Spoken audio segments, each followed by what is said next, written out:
A lot of folks making a big deal out of the recent Luka Logoman auto sale, whether it's positive, negative for the sports card hobby. We're going to talk about why it's mostly irrelevant. Stick around.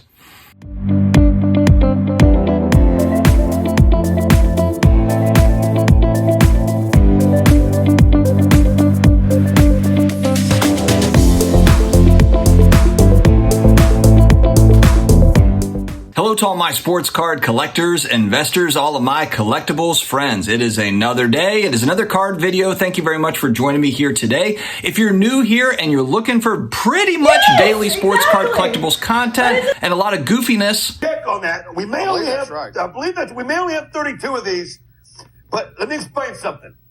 The retirement is coming up either September 1st or October 1st. We've been hearing rumors of all the way around the board.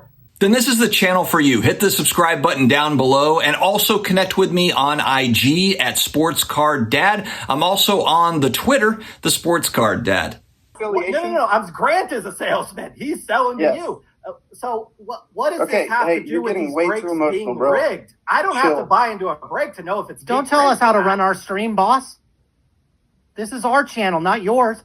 That's fine. Okay. Where's your YouTube channel, bro? How many subs? Big shout out to today's video sponsor, Card Shop Live. Definitely check them out. A fun live streaming source to buy, sell sports cards. I'll put the links in the video description as well as in the comments section so that you can check it out. Card Shop Live. All right, so all the hoopla is about a 2018 Luka Logoman one-of-one patch auto, all the stuff. Probably the best Luka Doncic card that exists. I assume that would be the case. Maybe somebody would argue with me that there's something that they like better. Fair enough, but this has got kind of all the bells and whistles. It sold at the height of the market, February, March 2021 for $4.6 million. This was a private sale. There's still a little bit of like, what happened going around with this thing? Like, there's a $4 million check from last year, but then I also saw in Blowout where maybe there was cards that were traded as well. It's kind of a confusing thing. So, but this same card 18 months later came out of hiding and back on the market.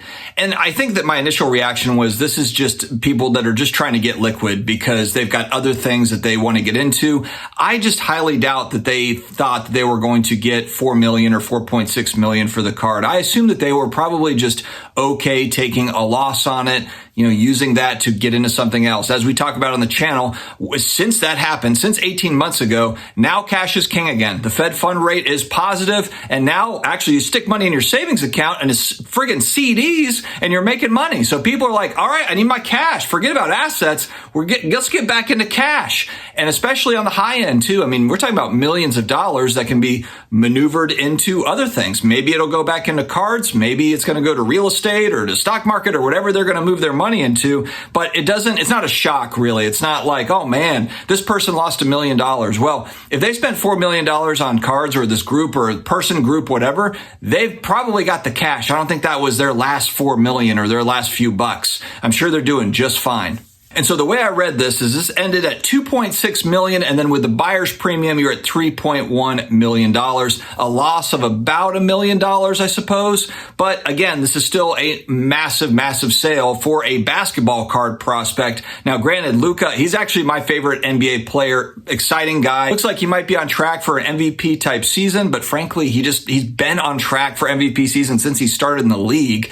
But the guy's an exciting player. He's probably the most exciting young player. Maybe some people say Ja Morant with his high-flying dunks is exciting as well. Sure. I mean, look, there's a lot of great young talent, but there's a lot of excitement around Luka. Now, what does it mean for his other cards? Well, I took a look at it. My best card, and actually probably one of the more liquid Luka cards, I picked it up at the National, this past National, and it's a pretty basic Silver Prism PSA 10 rookie. At one time, this was an $8,000, $8,500 card, I think, during the height, during actually probably the time when these guys bought this one for $4 million. This was about $8,000. I got it at the National for $1,750. And I just looked, I was like, I wonder if this is going to have any sort of effect on pricing. So I took a look at sellthepeak.com. That's where I go to kind of see like, hey, what are the past sales on certain things, whatever recent sales data. And Sell the Peak had it anywhere between like $2,000 and $2,500. If I go back to the 16th, So I'm going back a few days, pretty much right after that sale happened. But then there was a recent sale yesterday, today for $1,813, which is right about what I had paid for it, about $1,800. So does it affect his cards? Maybe it had an effect, but a very small effect, but then also a very small time frame. So it could have been like, oh man, people saw that sale and they were like, oh, cool. I'm going to go out and buy this card because, man, these are still selling for a lot of money. And maybe the optimists are like, I'm going to get a Luka Silver Prism. We're going way out on a limb here, guys. Like, we're assuming that people saw the sale and then went to that particular card. The massive assumptions here. But the price spike, if we would call it that, which $2,000 to $2,500 has been about a standard selling price for this card for a while now. This was a short-lived bump. We're talking about like 24 to 48 hour bump. So we're not talking about much at all. And then it retreated back to the price. And that's assuming that those price points had anything to do with this sale. Now, let's talk about just kind of the larger market. What does it mean for sports cards? It doesn't mean anything for the sports card market as a whole. All of these cards are siloed into their own little market. Every card has its own market. Every Luka, how many cards does Luka have? About a zillion? And they all have their own market. There's going to be certain brands, Prism. This is a popular brand for Luka rookies, the blue one. You've got, that's a popular brand. You've got Optic, another popular brand, Select, and they're all individual markets within themselves. And each player is their own individual market. That's really what makes sports cards collectibles so damn complex as far as price movements go. And what a lot of people miss is on the very, very high end, this is a completely different market. So on the high end, you have typically extreme supply shortage. The rich people want it because it's rare. It's very, very rare. They don't come up very often. And so you have the combination of extreme supply shortage with a lot of money, millionaires or whatever, competing for the same thing, competing for that same card or collectible or whatever it is. And it only takes two competitive rich people to move those prices all over the place. Whereas this is a card that sells every day. It is not a rare card. The pop right now is about 2,100, about 2,000 of these. So it's not extremely available, but it's not extremely scarce. It's just kind of right in the middle there. The consistent pattern that we have seen are that the whales or the mini whales, the baby whales, I don't know, whatever you want to call them, have been moving out of this space, is where you're seeing a lot of PWCC auctions or golden auctions that are selling quite a bit less for major cards, for big cards, whether it be LeBron or Luka or Jordan or Mike Trout or whoever it is. You've seen kind of that scale back, especially on the modern side and modern, ultra modern stuff. All the last 20 years stuff, 2000 to now, that stuff has really kind of taken a bath. Now, some people say like vintage has done great. Vintage is also, it depends on what we're talking about. If we're talking about 52 mantles, then okay, maybe those are doing fine, but a lot of vintage stuff has retreated back as well. And so you can't really look at it from the standpoint of what is this one huge auction sale? How is that going to affect an entire complex market made up of a zillion different types of sports cards, non-sports cards? They all have their own individual market. So it really doesn't have any sort of effect. What's really interesting is I think what we're seeing is a lot of the mini whales or whales, frankly, that got in maybe just to make money or just they got in because their other millionaire friends were also buying cards. They're like, I want to be a part of this party.